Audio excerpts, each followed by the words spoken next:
Hello viewer, let's make the changes there.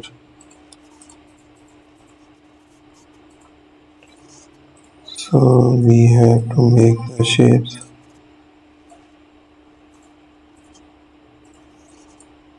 There is another attractive design to explore the changes there.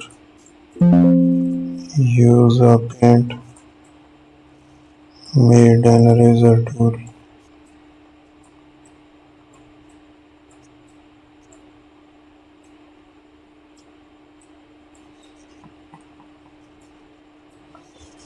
So that's a design we have created there.